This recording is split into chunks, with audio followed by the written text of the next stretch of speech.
A Karen is the embodiment of a bad power trip, and they will always go out of their way to use their social position as a weapon. If you're serving them in hospitality, they will treat you like garbage because they know you can't be mean back without getting fired. If you're a minority, a Karen will be racist. A Karen is ignorant and anti-5G and anti-vax, and a Karen will throw a tantrum and call the police on you because she doesn't like the fact that you called her out on her bad behaviour. Unfortunately, due to their inoffensive name and looks, a Karen almost always gets away with this behaviour, which is why the internet has come together to identify it and say, hey, this isn't okay. And thus, the Karen meme was born. So essentially, just like the OK Boomer meme, identifying a Karen has become a way for the internet to collectively express their frustration at being treated like dirt by people who have gotten away with being assholes for far too long. I'm sure you can think of multiple occasions in which you've dealt with someone like that. The Karen stereotype has constantly evolved as a result of the coalescence of several memes over the years. The "Can I speak to the manager" haircut meme, the "When a white woman says gracias to a Mexican waiter" meme, as well as any meme referring to a middle-aged white woman taking the "customer is always right" mantra to an abusive extreme. Talking about Karen allows the internet to push back against the "customer is always right" bullshit we've had to put up with forever, because quite often the customer is very, very wrong. The way you treat someone who works in hospitality is very indicative of your personality. When you're working in hospitality, it is your job to respect the customer no matter how they act. This can quickly put you in a position where, if you are abused, you have to grit your teeth and take it, which can be traumatic. There's been so many times when people have been forced to treat a Karen politely, even though she is acting like a petulant child, because they would lose their job or be sued otherwise. If you've worked in the service industry and saw a middle-aged white lady walk in with that haircut, you'd feel a sense of dread because you knew that whoever was about to serve her was going to cop an earful. There are plenty of nice people out there named Karen, but the name is stuck for a specific type of person. A customer so entitled, so insufferably the center of their own world, that they have made an impression on so many people that one shudders at the thought of any interaction with them whatsoever. But where did the Karen stereotype come from? Well, according to Georgia Tech professor Andre Brock, who studied racial representation in digital media for years, the labeling of older white women who abuse their power has been around in black communities for centuries. Supporting this is the fact that a Karen will always take the opportunity to be racist. For example, an African American might find a Karen saying "Jumbo" to them and then get angry when she doesn't get a response, because she believes all black people are from Kenya and should be happy when she tries to get in touch with other people's ethnic roots. But it goes further than that. A stereotypical Karen will also call the police on anyone who isn't white, especially if it will lead to her getting what she wants.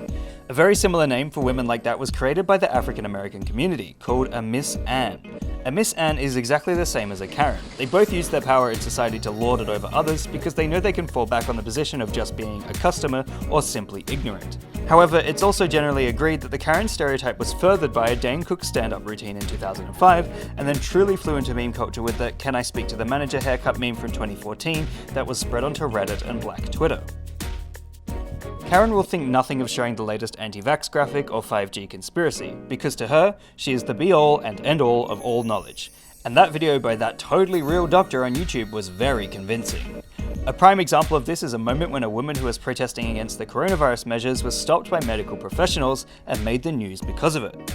A Karen is the first person to argue against anything that slightly inconveniences her, and the rules put in place by governments worldwide to stem the coronavirus tide were more than enough to rile up Karens. However, a Karen will also be the first person to report someone who they perceive to be breaking the rules, such as someone out jogging or doing literally anything that might be inconvenient for the Karen. She's that person you know who goes out of the way to not wear a mask when surrounded by a bunch of people, and when someone asks her to put one on, she will literally cough or spit in their face. Seriously, this happened a lot of times during the coronavirus crisis, and many of the people caught doing it were middle-aged white ladies. The Karen stereotype exists for a reason. If a lot of these traits are sounding familiar to you, it is likely because the Karen meme and the OK Boomer memes overlap. Given that Karen is a name that was incredibly popular for baby girls born during the 50s and 60s, many of them are actually a part of the baby boomer generation, which is why it makes sense that so many of the negative traits of each stereotype overlap. Being a part of the baby boomer generation, one of the most financially well-off generations the world has seen after being given tons of government subsidies for housing post-World War II, has led to a ton of entitlement. Hence, it makes sense that these Karens have gone out into the world and demanded they get their way at all times. But you do not have to be a baby boomer to exhibit Karen tendencies, of course. As like with the boomer stereotype, a Karen stereotype is not determined by age. Perhaps now that the OK Boomer meme feels a little overused and played out, utilising Karen to vent a specific set of frustrations has become a new way for people to bond on the internet. An interesting tangent this meme took was around the Karen took the kids phrase. It could be argued this meme spawned as a result of the fact that, in a lot of boomer spaces online, people would overshare their close family problems to an overbearing degree.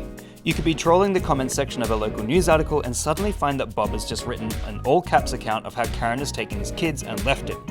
It could be speculated that this ties into the massive increase in divorce rates with American boomers, and as such has been translated into intentionally poorly made memes that also reflect on an older person's poor grasp on technology. Of course, just as the OK Boomer meme caused a ton of backlash from people who felt the frustrating behaviour of boomers was justified, so too is there a ton of backlash from people who feel that Karens have done nothing wrong by acting so entitled. Interestingly, many people have realised that they have been behaving in the ways described by the Karen stereotype, and have felt so insecure about it they have posted online about how calling someone a Karen is like calling someone the N-word. This exact same thing happened with the Boomer meme, and many people have determined that given the context of the N-word and the way in which Karen was used to describe people who would say the N-word, they are certainly not equivalent. To conclude, being a Karen is to be entitled, and to be entitled is to be a Karen. If you've had experience with someone who has abused you in hospitality, has called the police on you for simply existing, or has used their social position to humiliate you with malicious intent, that person is a Karen, and should be labelled thusly. What meme would you guys like me to give a lesson in next? Let me know in the comments below. And remember, like and subscribe!